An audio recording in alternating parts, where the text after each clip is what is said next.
সত্যি বলতে কি ভাবতে গেলেও অবাক লাগে যে কোনো রকমভাবে কোনো গ্যাস বা উনুন কোনো কিছু না জ্বালিয়েই এত সুন্দর একটা সুস্বাদু রেসিপি তৈরি হয়ে যায়।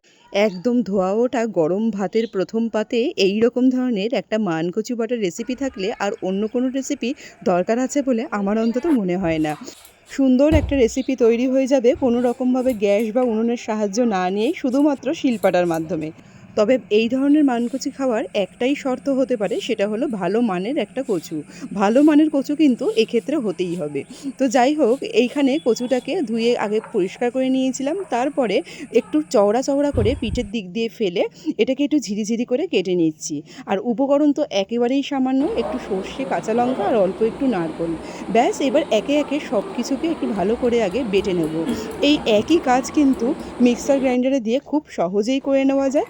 তবে শিলপাটার যে গুণ আর শিলপাটার যে টেস্ট, সেটা কিন্তু মিক্সার গ্রাইন্ডারে কখনোই আসবে না।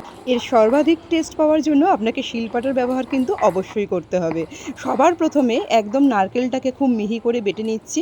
মোটামুটি দুটো বাটায় কিন্তু নারকেলটা বাটা হয়ে যাবে। এরপর ওই পাটার মধ্যেই সর্ষে আর কাঁচা লঙ্কাটাকে অল্প একটু নুনের মাধ্যমে বেটে নেব। আর সম্পূর্ণ বাটাটাই কিন্তু করব একদম জল ছাড়া, মানে কোনো রকমভাবে কোনো জল এই বাটায় আমি ব্যবহার করব না। একদম প্রথমে নারকেলটা বেটে নিলে নারকেলের যে তেলাক্ত ভাবটা, তার মাধ্যমে কিন্তু বাদবাকি জিনিসগুলো খুব সহজেই বাটা হয়ে যাবে। এই জন্য সবার প্রথমে নারকেলটা বেটে নিয়েছি, সর্ষেটাও বেটে নিয়েছি, এটাকেও তুলে নিলাম। এরপর মানকচুটাকে বেটে নেব।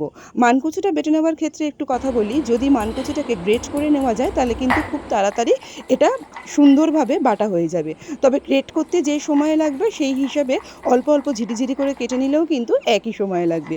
সেটা নিজেদের ইচ্ছা মতন করলেই হবে। খুব ভালো করে মানকচুটাকে বাটতে মোটামুটি 2 থেকে 3টে বাটা লাগবে। এরপর সম্পূর্ণ যে কচু বাটাটা আছে এটাকে নিয়ে নেব একটা ছাঁকনির মধ্যে। এক্ষেত্রে ছাঁকনি ব্যবহার করা যেতে পারে, অথবা একটা সুতির মলমল কাপড়ও ব্যবহার করা যেতে পারে। আমি এখানে ছাঁকনি ব্যবহার করেছি। আর ছাঁকনির নিচে দিয়ে দিয়েছি একটা বাটি, যাতে রসটা গড়িয়ে না অন্য কোথাও পড়ে। এরপর সমস্ত বাটাটাকে নিয়ে আগে সবার প্রথমে কাজ হলো এর মধ্যে থেকে চিপে চিপে যে দুধের মতন সাদা অংশটা আছে সেটাকে বের করে দেওয়া। ভালো মানের কচু হলে একটুও কিন্তু হাত মিশমিশ করবে না, এটা হাতের মাধ্যমেই করে নেওয়া যাবে। তবে চাইলে একটা স্প্যাচুলা অথবা হাতার সাহায্যেও চিপে চিপে এই রসটাকে বের করে নেওয়া যেতে পারে। একদম সম্পূর্ণ যতটা চিপে বের করে দেওয়া যায় ততটা বের করে দেবো। আর এই রসটার জন্যই কিন্তু গলা ধরে। এই রসটা চিপে বের করে দিলে কোনো রকমভাবেই এই কচু বাটা খেলে কিন্তু একটুও গলা চুলকাবে না বা গলা ধরবে না। সম্পূর্ণ রসটা বের করে দেওয়ার পর কচুর যে পরিমাণটা সেটাও একদম অর্ধেকেরও কমে যাবে। আমি দেখুন কতখানি কচু বাটা ছিল এখানে, বের করে দেওয়ার পর এখানে কিন্তু একদম অল্প একটু হয়ে গেছে। ব্যাস, সম্পূর্ণ রসটা আমি এখানে বার করে নিয়েছি। আর এই সাদা দুধের মতন অংশটা অবশ্যই ফেলে দেবেন। এখন শুধু আর কাজ বলতে একটাই, সমস্ত কিছুকে একসাথে মাখিয়ে নেওয়া।